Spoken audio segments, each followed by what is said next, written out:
Hello, welcome to प्रथम IAS. तो आज है 12 नवंबर और हम लोग देखने वाले हैं आज की द हिंदू और इम्पोर्टेंट न्यूज़पेपर की कुछ हेडलाइंस और वन लाइनर्स करेंट अफेयर्स। तो चलिए बिना किसी देरी के हम लोग शुरुआत करते हैं। बट आप लोग का बहुत बहुत धन्यवाद हमारे चैनल को सब्सक्राइब करने के लिए, और अभी तक नहीं किए हैं तो प्लीज़ हमारे चैनल को सब्सक्राइब कर लीजिए अगर आप लोग को वीडियो पसंद आ रही है। ठीक है, चलिए शुरू करते हैं। तो एक है गौर से वर्ड, जो अभी न्यूज़ में देखा गया है। ये एक टाइप का डांस है जो तिब्बतन डांस है, और इसमें एक्चुअली में लोग जो है ना वो सर्कल में एक दूसरे को ग्रिपल करके हाथ पकड़ के डांस करते हैं। और एक तरीके से बोल सकते हैं इसमें एक इम्पॉर्टेंट डे होता है जिसको लहाकर बोलते हैं, जिसको वाइट वेडनेसडे बोलते हैं। ठीक है, और ये जो वाइट वेडनेसडे है, आपको पता है कि जो ऑस्पिशियस डे है किन के लिए? दलाई लामा के लिए, जो गुरु होते हैं तिब्बतन। ठीक है, इसरो ने क्रायोजेनिक इंजन जो इंडिजिनसली डेवलप्ड हुआ है फॉर LVM-3, जिसको पहले आपको MK3 जो आपका था ना GSLV, उसको आप चेंज करके लॉन्च व्हीकल मार्क 3 कर दिया गया है। तो उसके लिए एक हॉट टेस्ट हुआ है CE-20 का, वो इंडिजिनसली डेवलप्ड हो चुका है। और कहाँ पे? तो महेंद्रगिरी इन तमिलनाडु, जहाँ पे इसरो की ये पार्टिकुलर टेस्ट सेंटर है। ठीक है, अगर आप टेस्टिंग की बात करोगे तो ये 21.8 टन का थ्रस्ट दिया level for the first time. ठीक है, और ये जो है इन्हेंस करेगा LVM-3 पेलोड कैपेसिटी को अप टू 150 kg। अगर आप देखोगे कि introduction of thrust control valve आज previous for thrust control is better. Additionally ये जो है ना एक 3D प्रिंटेड लॉक्स और LH2 को भी यहाँ पे टेस्ट किया गया है। ठीक है, अभी तक जो है ना ये जो LVM-3 है हमारा GSLV मार्क 3, वो सबसे हैवीएस्ट लॉन्च व्हीकल है। जबकि दुनिया की बात करोगे तो फाल्कन 9 हैवीएस्ट व्हीकल अभी थोड़े दिन पहले बनाया गया है SpaceX के द्वारा। नेक्स्ट बढ़ते हैं।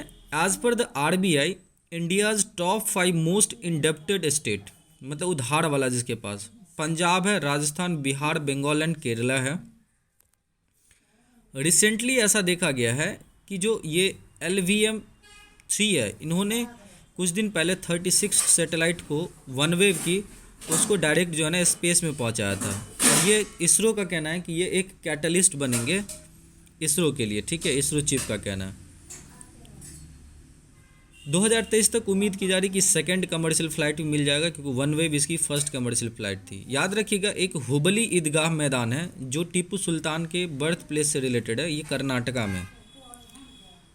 एक टर्म है that is Domar stability rule, इसमें इंटरेस्ट रेट एडजस्टेड होता है for inflation should be lower than the GSDP growth rate, मतलब ये आपको रियल GSDP ग्रोथ रेट, जबकि जो नॉर्मल GDP ग्रोथ रेट है ये ज़्यादा होता है डेथ ग्रोथ रेट से। ठीक है, अगर मिनिस्ट्री ऑफ एक्सटर्नल अफेयर्स के टॉप 50 डिस्ट्रिक्ट को देखो जहाँ पे सबसे ज़्यादा जो लो स्किल्ड वर्कर्स काम करने बाहर जाते हैं, उसमें अब केरला नहीं है, अब यूपी पहले पावदान पे आ गया है, और ये 2020 में रिपोर्ट आया था।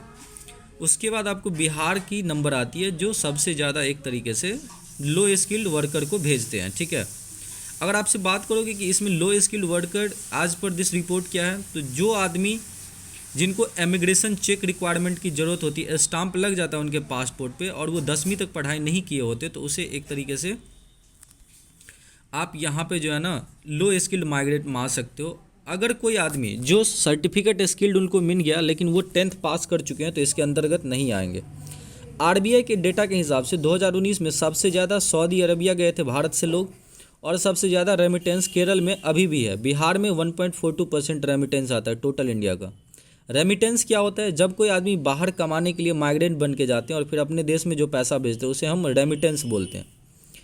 फील्ड मार्शल ऑचिन लेक, ये ब्रिटेन के लास्ट कमांडर थे in chief of Indian army, और वर्ल्ड वॉर 2 और वर्ल्ड वॉर 1 के समय में, स्पेशली वर्ल्ड वॉर 2 के समय में जो विजेता हुए थे, जो सोल्जर्स, उसमें से जो ब्रिटेन जो है ना उसकी जो महारानी थी विक्टोरिया, एक तरीके से वो विक्टोरिया क्रॉस दिया करते थे, तो इंडिया को सबसे ज़्यादा मिला था। ठीक है, सरकारिया कमीशन 1983 में गठित किया था। ये स्टेट सेंटर रिलेशनशिप को एक तरीके से मजबूत करने के लिए एक रिकमेंडेशन कमेटी थी। इसमें बताया गया था कि गवर्नमेंट अगर जो प्रेसिडेंट उनको अपॉइंट करते हैं आर्टिकल 155 के अंतर्गत, तो उसमें कंसल्टेशन ऑफ CM कि बहुत ज़रूरी है ताकि स्टेट और सेंटर के रिलेशन अच्छे तरीके से बना रहे।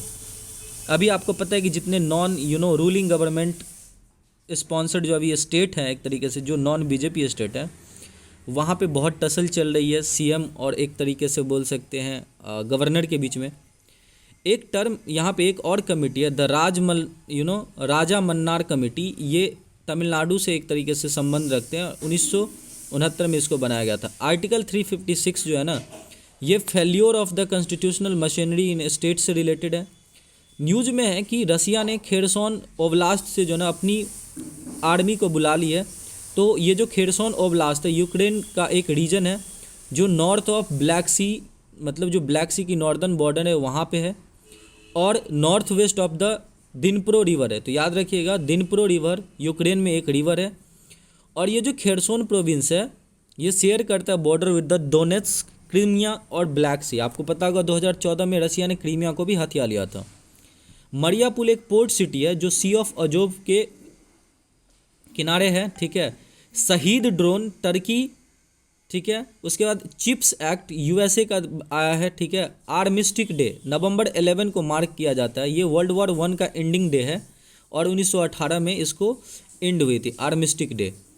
एक यहाँ पे देखते होंगे अभी जो हमारे प्रेसिडेंट है 16th president of India Murmu ji, वो अपने मेडन विजिट उड़ीसा में है। तो वहाँ पे एक रास्ते में जब वो आपको बीजू पटनायक इंटरनेशनल जो एयरपोर्ट है वहाँ से जब जा रहे थे पुरी मंदिर के लिए 2 किलोमीटर के पैदल रास्ता, तो उस बीच में एक भक्त सालाबेग समाधि आता है, ठीक है। तो ये 7th सेंचुरी रिलीजियस पोएट थे, बट इनका जन्म मुस्लिम परिवार में हुआ था। लेकिन ये जो है ना लॉर्ड जगन्नाथा जो जगन्नाथपुरी में टेम्पल है उनको बहुत पूजा पाठ करते थे, तो इसलिए इनको एक तरीके से लोग इनके डिवोशन के लिए रिमेंबर करते हैं। जो लॉर्ड जगन्नाथ टेम्पल है ये 12th सेंचुरी की लॉर्ड जगन्नाथ टेम्पल है जो पुरी टेम्पल के नाम से भी फेमस है।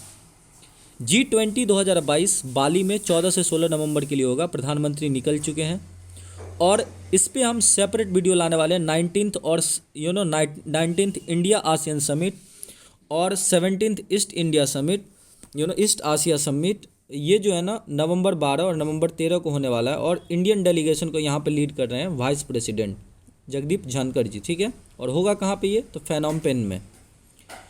COP15 of UNFCC that is conference of party 15 of United nation framework for climate change control, जो कोपेनहेगन में हुआ था 2009 में। यहाँ पे जो डेवलप्ड कंट्री उन्होंने बोला था कि हम $100 बिलियन पर ईयर तक व्यवस्था करवा देंगे 2020 तक। किसके लिए, तो क्लाइमेट से को टैकल करने के लिए। लेकिन ये अब फेल हो चुका है क्योंकि अभी COP27 चल रहा है कहाँ पे, तो इजिप्ट में। तो फिर इंडिया ने क्या किया, अपने कुछ डेवलपिंग कंट्रीज़ के साथ मिल करके अब पुश किया रिच कंट्री को, भाई एक नया टारगेट बनाते हैं जिसको बोलेंगे new global climate finance target. और इसको शॉर्ट में आप क्या बोल सकते हो, new collective qualified goal on climate finance that is NCQ F। तो ये $1 ट्रिलियन की एक तरीके की आप बोल सकते हो, इसमें बहुत ज़्यादा पैसा होगा, लगभग $1000 बिलियन के आसपास।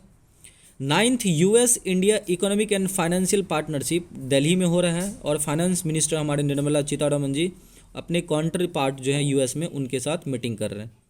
एक टर्म आता है वाइल्ड प्राइस कैप, ये G7 कंट्रीज लाते हैं, इनका इनिशिएटिव है। और ये अभी due to the Russian invasion in Ukraine ये लोग सोच रहे हैं कि रसिया पे वाइल्ड प्राइस कैप लगा दे, ठीक है। आपको एक चीज़ बहुत यहाँ पे एक सरप्राइज करेगी कि अब जो है इराक और सऊदी अरबिया इंडिया की वाइल्ड एक तरीके से एक्सपोर्टर सबसे ज़्यादा नहीं है। रसिया ने सबको पीछे छोड़ दिया। इंडिया की सबसे ज़्यादा तेल जो है रसिया से आती है और ये 22% ऑफ इंडियन ऑयल सबको देता है, ठीक है।